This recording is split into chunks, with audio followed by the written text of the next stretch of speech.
Howdy, y'all. Well, have to say, when it comes to other sports, I get very passionate. We lived through the Yankees and them losing in 7 games, and I was under a bit of self-control there. But when it comes to the Buffalo Bills, who have been an embarrassment, an atrocity to the Western New York area for, I'd say, 17 years, since they haven't made the playoffs since home run throwback in 1999. Was that Frank Reich? No, that was Rob Johnson and Flutie. Rob Johnson, that's right. Yeah. Flutie started the entire year, and then Rob Johnson, because they traded for him, they inserted him into the lineup in a playoff game, and he actually won the game if it wasn't for their special teams screwing it up. Right. So the Bills were 5-2 coming into a game against I can't say hapless because they've overachieved based on what they were expected to be doing, the New York Jets. And it's typical of the Bills, whenever they get a taste of success and they suck in the fan base to thinking this team is actually going to be good, they reel you in and they slit your throat. See, but the Jets did the opposite. The Jets, we figured the season was over, and then they reeled you back in with that one too, because now they're 2-3 in the division and only a couple of games, couple wins behind New England. So you never know. And it was, I'll tell you what, I got a throwback reminiscent feeling though with all the sacks. So I want to thank the Buffalo Bills offensive line for that, because the Jets haven't been able to sack anybody this year, but that felt like the old sack exchange, and they talked about the sack exchange, and so that was fun for like 5 minutes to go through that. The other thing about the Bills, Mike, that you should be worried about, boy, the Jets just ran. They just were able to run at will. They traded. That's the thing. They traded Marcel Darius, who's about 340 pounds and about 10 feet wide. So now there's a gaping hole up the middle. That because he's getting his munchies and his dope down in Jacksonville. And my last point. So Shady McCoy got 25 yards, and probably when he ate breakfast out today, probably shortchanged some waitress because of that. I'll leave that one alone, because we you can go out there. People could see his. It's infamous in Philly. So what was it, like a 15-cent tip, or was there no tip? I want to say there was no tip on like a very high bill, or he wrote something nasty. It was one or the other. Oh God. Anyway, let's get started with the show. We'll talk hockey. They're big tippers. You go first, Bill. Hello, hockey world. Today is Friday, November 3rd, 2017. Go ahead, Bill. Oh, I'm Bill Meltzer. I'm Russ Cole. I froze there. My screen completely froze on me. It happens. And this is Michael Lagello, and this is the Hockey Buzzcast here on HockeyBuzz.com. Boy, we're off on a roll here. A number of games in the NHL last night. Let's start with the Bruins and the Golden Knights. I watched a little bit of this game. I tried to check in on all the games because I know we're going to talk about them today. And Bruins win 2-1 over Vegas. And for all the enthusiasm, all the excitement about Vegas, them being 8-1 to start the season and being a Cinderella story, it's really come back down to reality when you're on your 4th string goaltender. And Lagasse, their goalie, made a couple nice saves against the Bruins, but really I think the fact that Fleury's not in there, that Dansk is not in there, that Subban is not in there, Bill, that's finally caught up to the Golden Knights.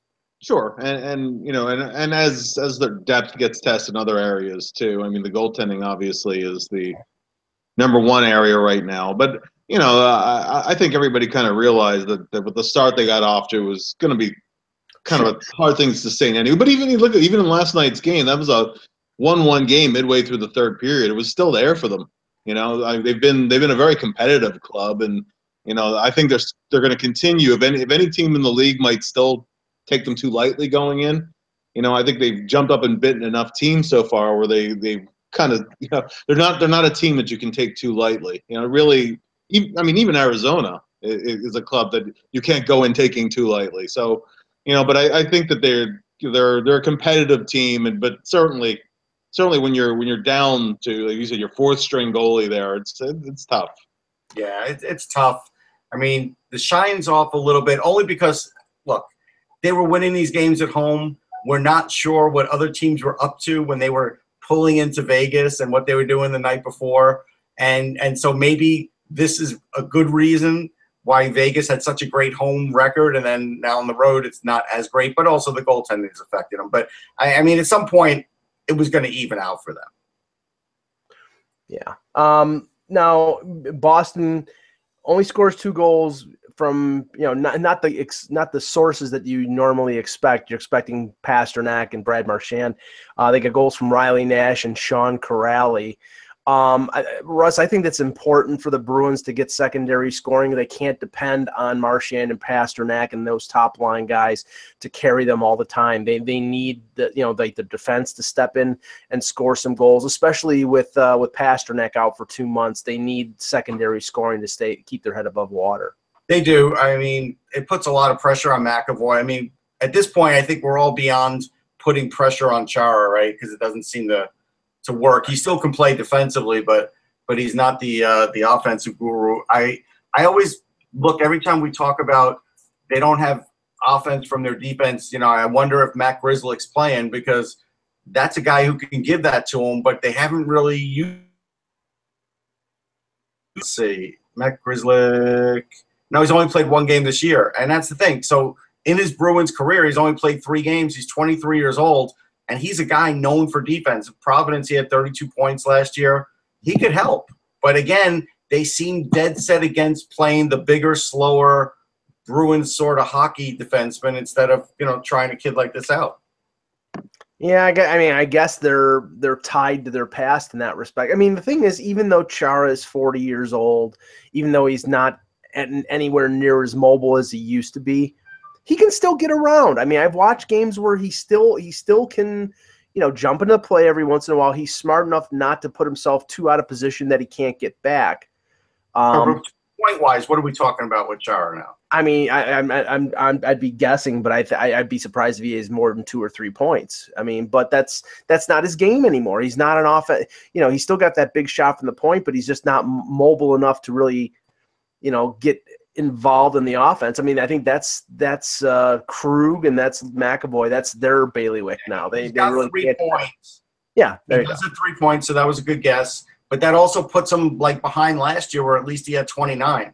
I don't know if he's getting 29 this year, and that's tough when you have a top pairing guy. It's you can't have a whole team full of defensive defensemen. That's basically. Well, I mean, here's the interesting question, Bill. Because I was going to bring up some of the pending UFAs at the end of the show to just discuss. Chara's a UFA at the end of this year, I believe. I think he's on the $4 million extension on his contract. I'm just double checking as we go here. I believe he's in the last year. Yes, he's on. Now, the indications are from Don Sweeney that they want to bring him back. Now, maybe that's just lip service and maybe they don't, but I still think there's a role for him there. I still think that there's, he's still the one of the leaders on that team. And I know that they have some good young defensemen in Krug and Carlo and McAvoy, but I still think there's a place for Chara on that roster. Well, I think so. I think particularly, I mean, he's still, as Russ was saying, you don't want a lineup full of defensive defensemen, but he still is a game changer from a defensive standpoint. Mm-hmm. He still can shut guys down. He can still play penalty kill. He still is a leader in the room. I think that sometimes with trading rental guys, you have to weigh the asset that you're going to get back, versus no. So let's play the scenario. The guy with the bubble near the deadline might get moved, right?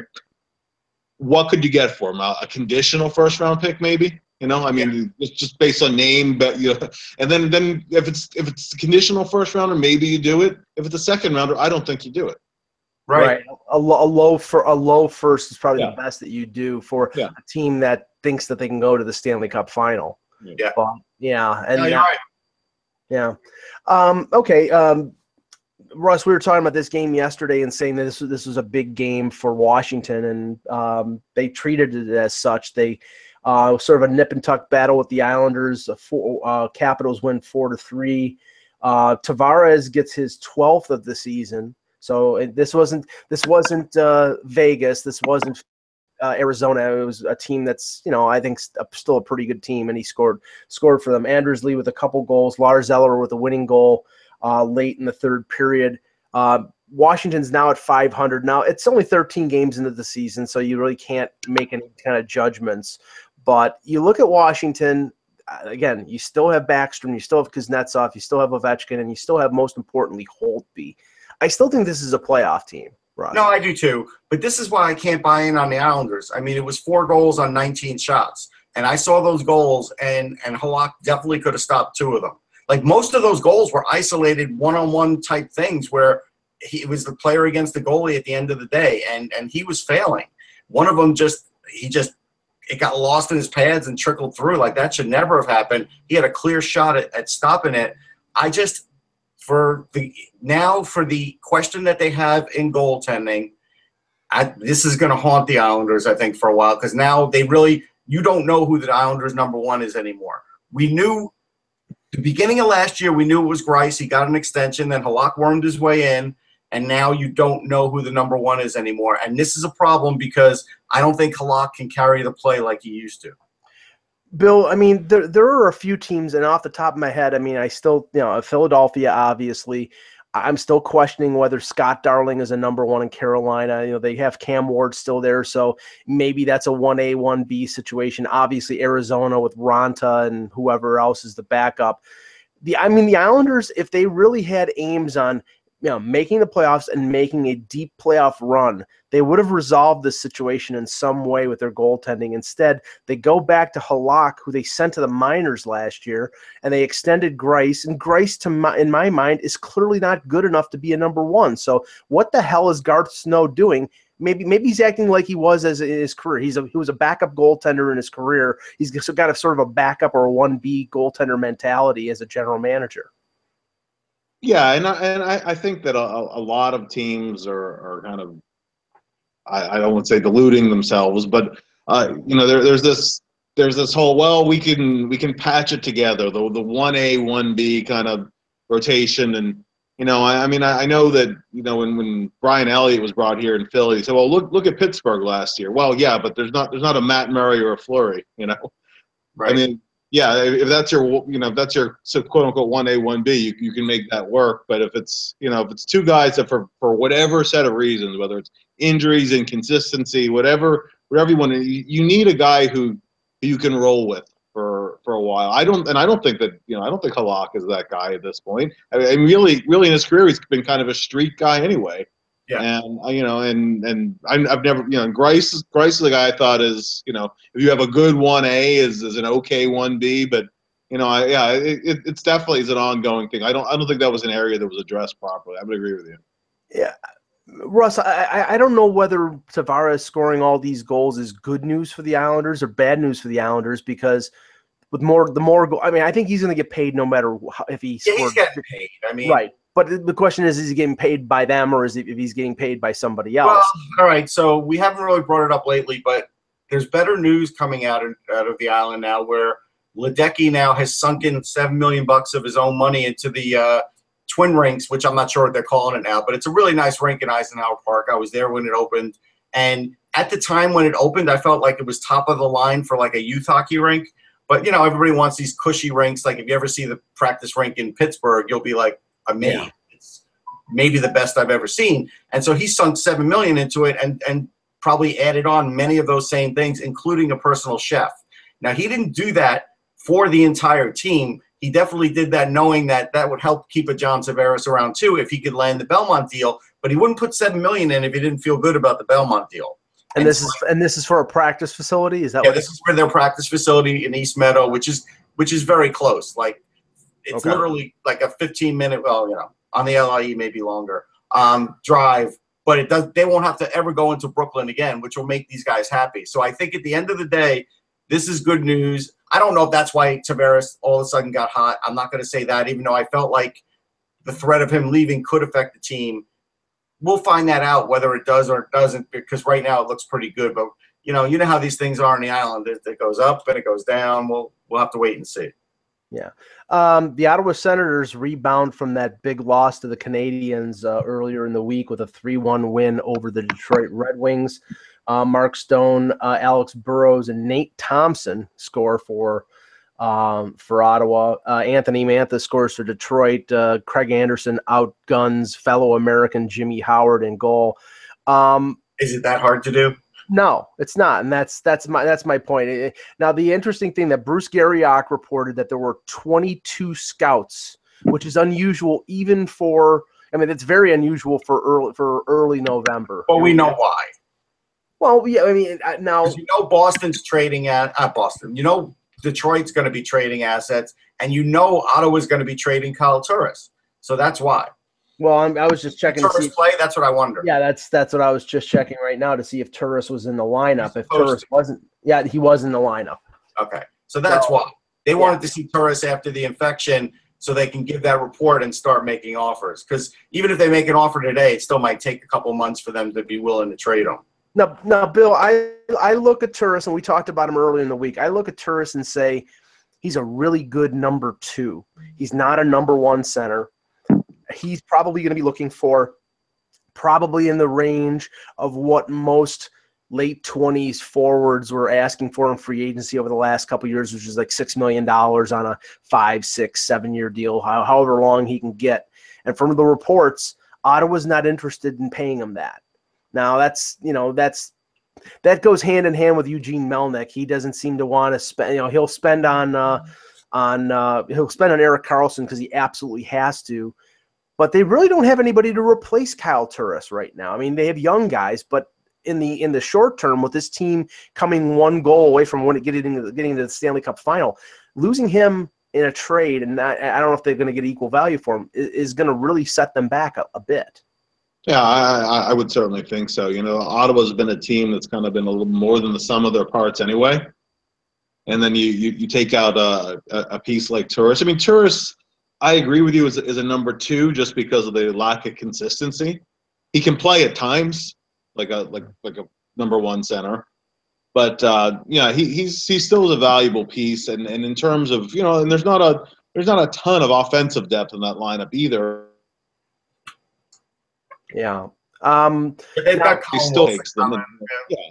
And then guys like Stone and Hoffman are nice pieces of the puzzle, but they're not your backbone kind of guys. I mean, I think that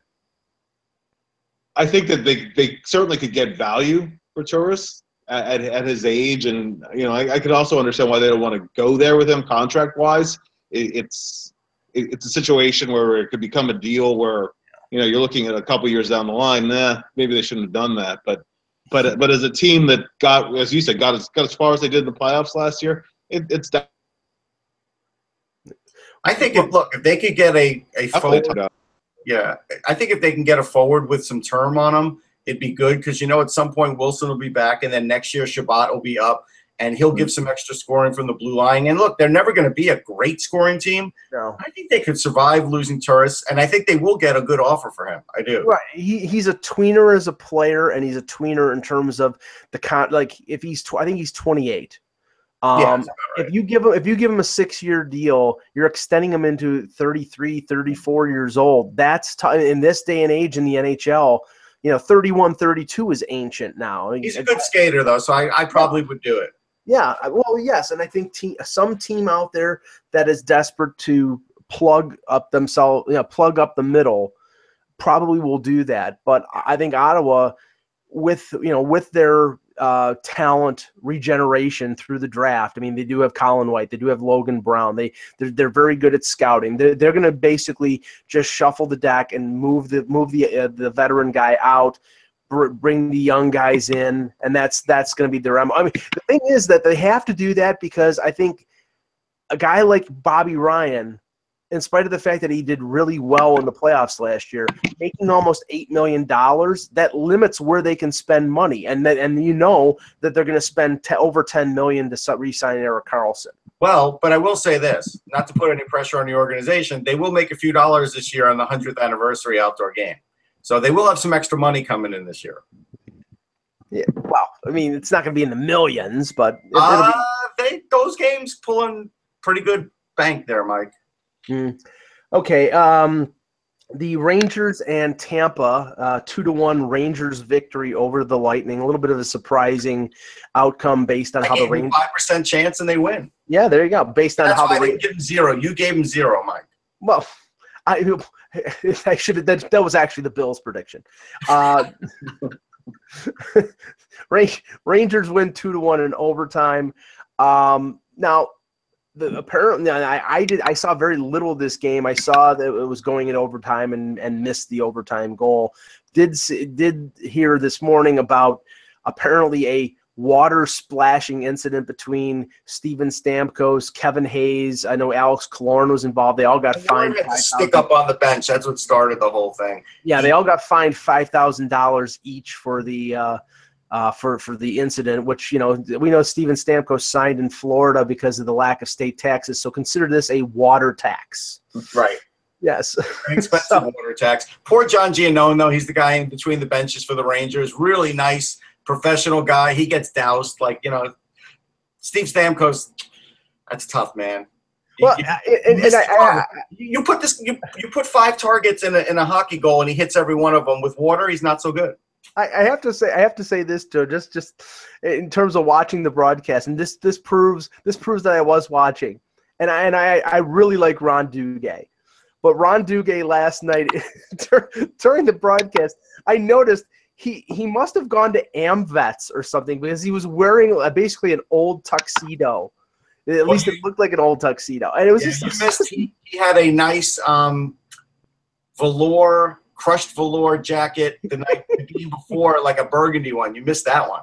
No, yeah. Well, hey, I have to watch out for my corduroy jackets because he's gonna be snagging those pretty soon. Yeah. But JT Miller scores in overtime for the Rangers. Lundqvist was great.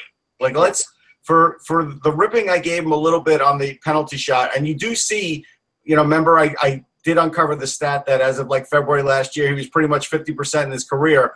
Well, we'll be talking about the Austin Matthews one, and you see even the best of goalies, Jonathan Quick, could look horrible on a penalty shot, but I think 50% up to that point last year is actually really good for a career. I still think the shooter has the advantage. But in this game, the big thing was Brendan Smith set out, and you knew I wasn't a fan, and they gave him that 4-year extension based on a very small window. Brendan Smith is going to continue to sit out while they win, and if that happens, the signing doesn't look great. Now, it doesn't mean he won't work himself back in at some point, but right now, they had to stop the leak. And at the moment, he was the leak. Yeah, I mean, the thing is, we've talked about this a little bit, how their defense, early in the year, they're playing Anthony DeAngelo 20-plus minutes on the top pairing. Now they're mixing in Kampfer and Nick Holden, and they seem to be running around sort of willy-nilly trying to find that right combo. And Jeff Gorton can't be too pleased that a guy who he signed for over $4 million on a 4-year deal is being benched in game 11 or game 12 of the season. No, but he needs wins, No. That's the overriding factor right now. They need I stick by when I told people I didn't think there was a problem with their offense. I still don't think there's a problem. That move that JT Miller scored that goal on, he should score more goals that way. That should be something he should be able to do a little more often. If that happens, their offense will be fine, and then it's really up to their defense, and the defense does affect Lundqvist. Columbus lays a whooping on the Florida Panthers 7-3, 40 shots by the Blue Jackets. I've been really impressed with the Blue Jackets this year. Josh Anderson with a couple goals, Oliver Bjorkstrand with a couple goals, Tyler Mott. Oh, look at that. Now, putting aside the commentary of Sean Avery and Tortorella, honestly, it's nonsense. Yeah, you have to give Tortorella a lot of credit with this team because it's basically a young team, not a lot of veterans. He was never considered the guy, Mr. Touchy-feely when it came to working with kids. I've always said he seems to like dogs better than he likes people. Right, but he's getting he's getting the most out of this team right now. And this is a team that's, I mean, they're deep in quality forwards, but there's not a number one guy there. It's like they're all sort of like Cam Atkinson and Nick. Well, I think in the future they sort of expect maybe Pierre-Luc Dubois to be a number one guy, like a go-to sort of power forward. He may not be a 70-point guy, but I think that's what they're sort of looking at. I mean, Wemberg's close. I don't think he gets enough press. I think, Alexander Wemberg, if he was in a different market, like if he played for Chicago or somebody, everybody would be talking about him a lot more. So I think that's just an issue of that. But I think the one thing we did, and I was happy that Trocheck's getting on the board and Ian McCoshen. I like McCoshen. I think that's somebody who could really help the Panthers. But they got problems in net. They do. We've talked about it. I'm not sure who started and who relieved, but they got nothing out of both goaltenders. James Reimer, 4 goals on 19 shots. Antti Niemi, 3 goals on 21 shots. So more than likely, they're good goalies. And even Reimer was being talked about on another show today. Like I don't want to hammer him too bad, but right now he is a guy there to sort of take the reins while Luongo's out, and he can't do it. Yeah, and on the waiver wire today, Reto Barrow is placed on waivers by Anaheim. If Reto Barrow hadn't been in Florida recently, I think it was as recent as last year, they might have explored that as a possibility, even though they picked up Niemi. But and then there's been no real indication of how long Luongo is going to be out. I mean, I saw him post something as Strombone1 on Twitter, but as for his health status, I'm not exactly sure. No, we don't know, and so it's going to haunt him. I got to say though, if I were Vegas, I would pick up Reto Barrow to play goal, but they may not want to do that because they don't have a place for their other goalies. George McPhee came out and said that they're just going to ride this out because I know. I think that's the thing. It's like. And that's fine. I mean, they are a first-year team, but that's how you know that they're a first-year team that's not going to put too much of an emphasis on winning, only because he's thinking about roster construction and cap, and if I get another goalie, where do I put him? Right. Those kinds of things. So, that will prevent them from winning. Bill, the Flyers bounced back from being shut out in Chicago, and we were talking yesterday how challenging the back-to-back in Chicago and St. Louis would be because 2 of the better teams in the Central Division. Well, they respond from being shut out 3-0 by shutting out the Blues 2-0. What was the lowdown on that game? Okay, I think Bill's locked up. We lost him again. The lowdown was. Go ahead. Yeah, so, the Flyers actually played a good game in Chicago. They had all kinds of scoring chances in that game. Odd man rushes, point-blank chances. Crawford was just that good in that game. Crawford was fantastic. The Flyers lost Radko Gudas in that game, so they were even more shorthanded on the blue line last night. Will O'Neill, he's a 29-year-old career AHL defenseman, had to get his first NHL start yesterday, and congratulations to him for that. But it's going into St. Louis is never a welcoming proposition. And really last night, although it was the proverbial total team effort, but really you have to point to 3 guys in particular. Ivan Provorov was phenomenal last night. 8 minutes, leading 3 on a single penalty kill. He was out the entire 2 minutes. He was airtight checking on Tarasenko. I mean, a defenseman can hardly play a better game than Provorov played last night. He played well in the Chicago game too. He was a hard luck -2 in that game, but he played really well there. And even the game before that, the game against Arizona, there's no way the Flyers tie that game. If not for 2 outstanding keeps at the blue line that he had. He's just come into his own. He was already the team's best defenseman, but the number of minutes that he can absorb with without any kind of letdown. You know, the other day after practice, I asked him what are his recovery times between shifts because he never seems to get tired. And he just kind of laughed and said, well, they're quick. And Dave Isaac from the Camden Courier Post followed up. He said, well, like, rape 6 months. I mean, that's crazy. That's crazy. But he could go 30 minutes, 32 minutes if they needed him to. Yeah, so that's at least one glue thing that's holding them together. The second guy I pointed to last night is Michael Neuwirth. You know, Neuwirth is such a streak goalie and has been so injury prone in his career, but when he's hot, when he's on, he's as good as anybody. Last night was one of those nights where he kind of helped the Flyers steal a game a little. I mean, he was tremendous. The third Sean Couturier there for a while.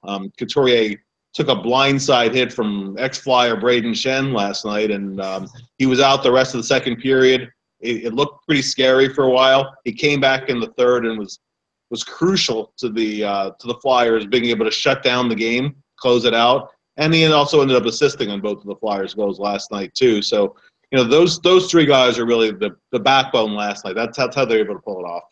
I'll tell you what. The first thing is, I think of the two goalies, if you want me to point out the singular best games of the year, and this could be, again, the problem when you like the backup goalie because you think he has talent, and right now I would say Neuwirth's the backup. He's had the most outstanding games for any Flyer goalie this year. Now, I don't know if you ran him as the number one, if that would continue. Like, that's the big question here. He'll definitely get next game, but I don't know if Neuwirth could put 5 or 6 together, but if he could, he seems like the better goalie at this point in his career. He does. Well, Neuwirth has done that at times. Neuwirth's gone on runs for 3 weeks where he's had about 10 games where he's been tremendous. But then he'll have a month where he can get cold, and then he tends to get hurt and come back a little slowly. That's always been his history. But when he's hot, he's as good as anybody. Yeah, there's no doubt. And I'll tell you what, right now, if you had to put me in for Norris voting, Provorov's getting a vote out of me. He is, because he's averaging over 24 minutes, which is about 3 and change over last year, which he was ridiculously overplayed last year as a rookie. And he is smooth as silk. And you don't, unless you really see him all the time, you don't appreciate a lot of those little things that Bill was describing that he really can do without even like hesitation. Like, it's just, he really thinks the game fast for a young guy. It's amazing. And I have to say this: the 2 Russian defensemen, 2 picks in the top 10, Sergachev with Tampa and Provorov with the Flyers. I expected them to be good. I didn't expect them to be this good, especially in both ends of the ice. Offensively, Provorov is miles ahead of what I thought he was going to be. Sergachev is doing very well offensively with Tampa, and they're both very defensively sound and responsible. So, again, I shake my head at Montreal for a team trading him. And Jonathan Drouin is a fine offensive player, but it wasn't at a position that you needed to get, which is a winger. You're playing him out of position as a center, and you gave up a guy who was practically could not miss in a prospect in Sergachev. Let me just go through a couple of the other games quickly. The Minnesota Wild beat the Canadiens 6-3. Wild jump out to a 4-0 lead. Carey Price in goal again. He's been struggling this year. Write it out. What are you going to do? You're going to go with Al Montoya? No. I'm not. You have to keep. No, I'm just saying. I'm just sort of saying it rhetorically. Like, what could they do? Yeah, well, I mean, they got to play better in front of him. I mean, I don't know if it's Price feeling the pressure of the new contract. I mean, I don't think he feels pressure. He's that good of a goaltender, but I mean, it just seems that the team is not playing well in front of him. And I know some people were saying, well, they played better the last couple of weeks. They're still losing. And the thing is, with each passing day, if they keep falling further and further behind in the race for the playoffs, this is a rebuild. It looks like more of a rebuild than this team intending to contend this year. Which some of the moves that they made looked as if that's what they were trying to do. Yeah, and look, Matt Dumba had a really good game, and Boudreau's been highly critical of him at times. But you know what? you got to take the good and the bad with Dumbo, because what he really can bring offensively is worth it. He's got 5 points in 11 games, and I think that's also because he hasn't really had a guaranteed spot because of the coach. If Boudreau doesn't work it out with Dumba, there'll be 20 teams lining up to pick up a Matt Dumba in the trade. Yeah. The Avalanche and Carolina, this game was notable for, first of all, the Avalanche win 5-3. Semyon Varlamov faces 60 shots on goal. Now, Russ, this is what Varlamov did a few years ago with Patrick Waugh. He's elevating that team on his back. Is what he's doing. This is. And we did say that was the way that they could get better, is by that, but a lot of other things too. Like I said, Rantanen has become a real key in that team. Everybody else is doing well. We don't hear anything about Duchesne getting traded anymore. It still doesn't mean he won't. But no, you keep hearing it. It's just in the background right now because they're playing. But yeah, I mean, right now things are going well for them. I mean, they're going to go into Philly tomorrow, and that's going to be a tough game for Philly. Like right now, with the way Colorado's playing, you don't know. And I don't know what the injury factor is for Tyson Jost, if he'll be back or not. I'll have to look at that. But right now, I give Colorado high marks, and I feel good for Bednar because he really did have a tough run of it last year. Like that was just going to be a horrific year for him. But if this is the way he's going to be coaching, he's going to have a long career for them. Bill, the other team that you cover for Hockey Buzz, the Dallas Stars lose 5-2 to the Winnipeg Jets. That game was highlighted by a heavyweight bout between Jamie Benn and Dustin Byfuglien, and even guys like Bob McKenzie online were like, "Oh my God!" They were haymakers. It was a beautiful thing. Oh, that was a good one. Yeah, that was an old-fashioned toe-to-toe rock'em sock'em robots kind of fight. That was